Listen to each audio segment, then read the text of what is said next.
I'm Elisa, the Scrappy Wife behind ScrappyWife.com, and today I want to talk to you about destashing your craft room.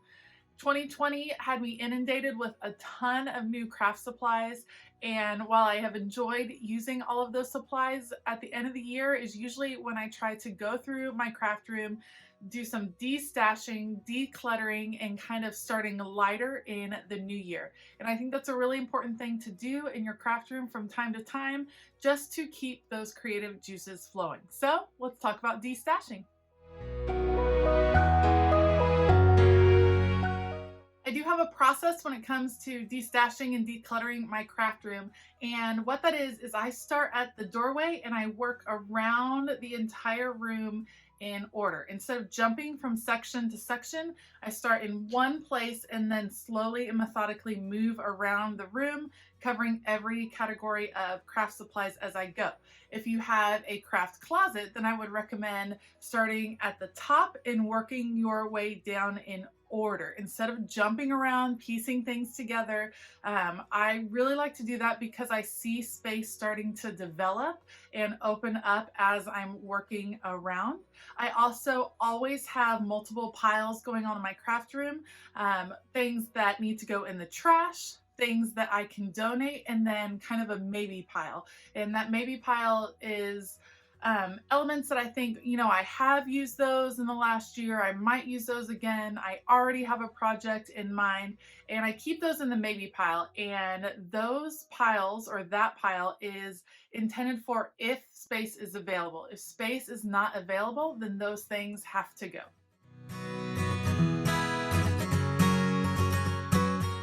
I hear all the time that people have trouble letting go of craft supplies that they have bought in the past because they represent a lot of money. And I completely understand that. My craft room has been years and years in the making.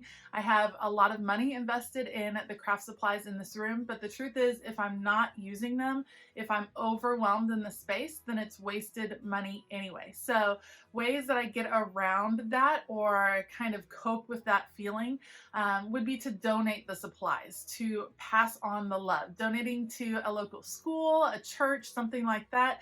They are often able to use a lot of the craft supplies that we no longer use.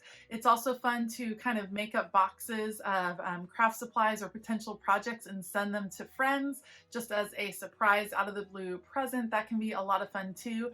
And you can always go on social media and kind of offer some destash boxes, things like that, if you want to recoup some of the money that you have spent. So those are some options. But again, if it is in my room, just because I bought it at one time doesn't mean that it is serving a purpose in my life right now. And then something else that someone told me once that was super meaningful was, just because someone gave it to you doesn't mean you have to keep it forever. So I sometimes am gifted some different things, craft supplies, just different tools. And while the gifts are meaningful, they sometimes have served their purpose and I'm ready to move on. So just because someone gave it to you doesn't mean you have to keep it forever. You can still appreciate it. You can appreciate the gesture. You can love that person and it served that special moment in your life and uplifted you. And it's okay to let it go.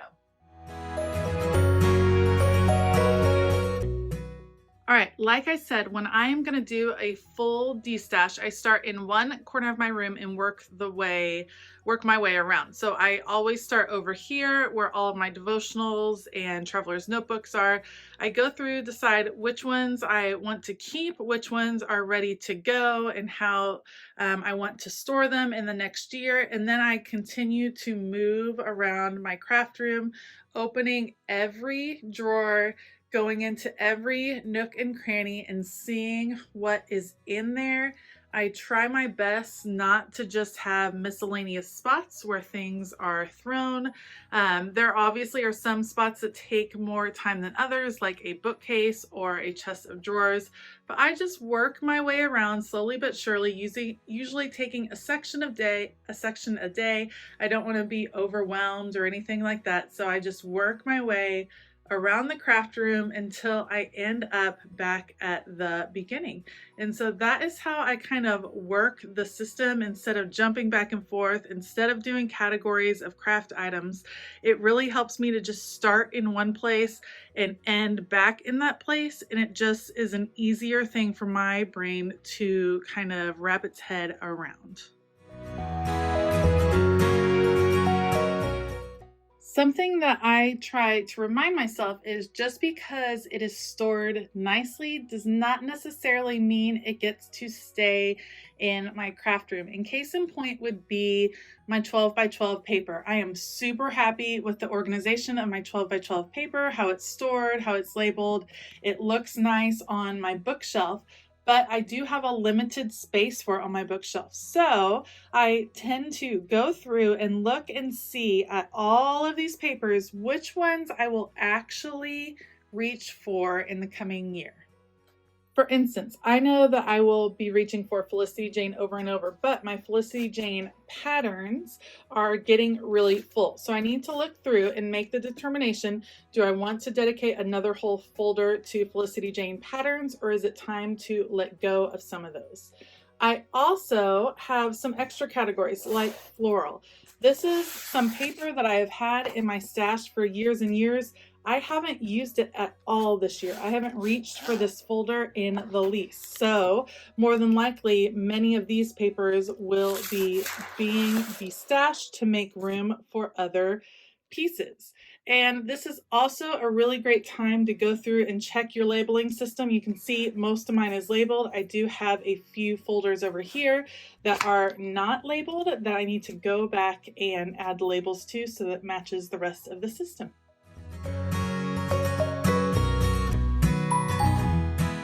So my bookcase is an excellent example of my plan to contain my craft supplies. You're going to see that a lot of different supplies on here are not just placed on the bookshelf, but they are also placed in additional containers. And there is a reason behind that. For instance, these are my stamps, and my stamp collection has grown leaps and bounds over the last couple of years as I've been on the By the Will for God creative team and just collected more stamps. These are all of the containers that I have room for stamps. So when they are full, then I know I either have to destash and remove some of the older stamp sets that I no longer use, or I don't have room to add any new ones. For instance, these are my alpha stamps. They are full. This is the container for alpha stamps. So as I bring in new alpha stamp sets, I go through some of my older ones. I have some from recollections and past companies that I just don't use very much anymore. And I can go through and de-stash those because this is more than enough alpha stamps for my crafting needs. And I don't necessarily need to add any more storage. This amount of stamps will be good for me. You have to make that determination for you. But again, if you have these containers already set and ready to go, then you will know when it's time to destash. I do the same system with my washi tape and my papers. So this is my washi tape storage.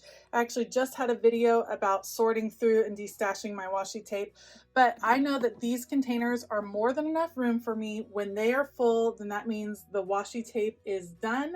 Every now and then it's time to destash, go through, reorganize, and get rid of washi tape that I'm no longer using.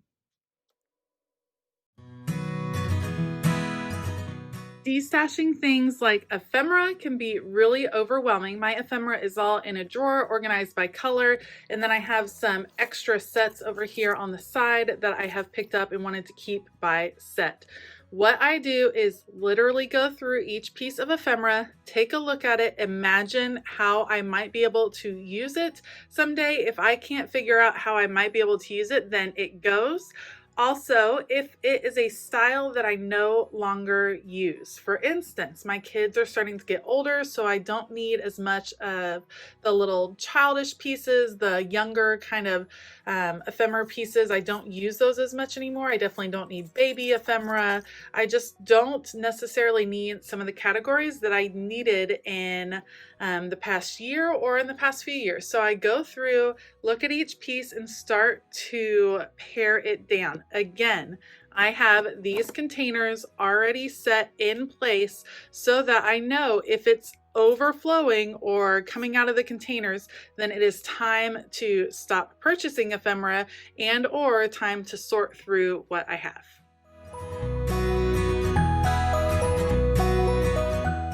As I am destashing and decluttering, sometimes I have to figure out when is it time to change an organization system. Meaning, sometimes the container that I have for my supplies no longer works for that supply. And let me tell you how I think through that process. These are my Distress Oxide sprays and my Dina Wakley acrylic gloss sprays, and I have been using these a lot. If there's a supply that I find myself reaching for a lot, and also I find that that collection is growing, that is when I consider reevaluating how it is stored. Let me tell you my plans for these sprays. While I reach for the distress sprays a lot, I am not reaching for these sprays nearly as much, especially some of them in the back there. I just don't find myself reaching for them. So the plan is to swap the two sets. There is more storage over here on this long shelf. It can be adapted to add multiple rows. So I'll be moving the distress sprays to the area where I can access them a little bit easier. There's room to grow that collection. I will be sorting through the other sprays, shifting them over here, and probably having to pare down that collection, which is okay because I am just not using these sprays quite as much. When you are destashing and decluttering your craft room, this is also a great time to go and test the products that you have. For instance, going through and making sure that these paints are not dry, that they work. Same thing with the tools up here, like the distress markers. And then a really big task for me in the month of December is testing my ink pads to make sure they are working, see which ones are running dry, which ones need to be re-inked, things like that. It's a good time to make sure that your supplies, especially the ones that can dry out, still work. And if they don't, that might mean you haven't used them and that it's time to get rid of them, or it might mean it's time to order a replacement. In case you're wondering, there are some categories that I still struggle with decluttering, and for me, it is stickers. So here is what I've had to do. This is my sticker drawer. I limit myself to some sticker books that fit in this drawer. Sticker books, I love, love, love. And then these are enamel stickers or stickers with dimension. Again, a container that keeps them all in place. And then here is my Achilles heel, and that would be alpha stickers. So all right here are thickers that I've picked up, but you can see a lot of them are still pretty full sets. So this is storage that is full. It's time for me to go through, reevaluate if I'm actually going to use some of these sets, what category I might use them in. If not, they will go into my kids' stash. Same thing, these are all alpha stickers, alpha, alpha, alpha. Alpha down here.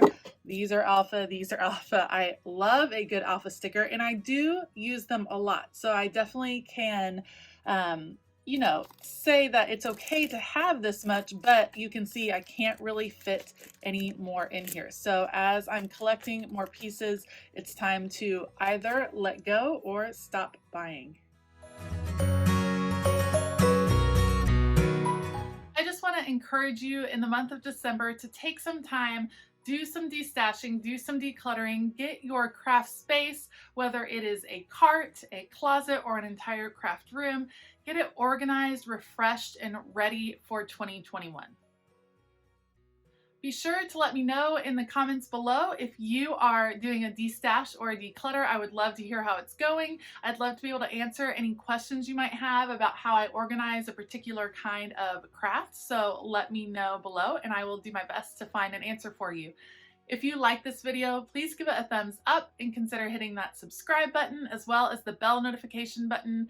I hope that you have a fabulous day, and as always, keep it creative.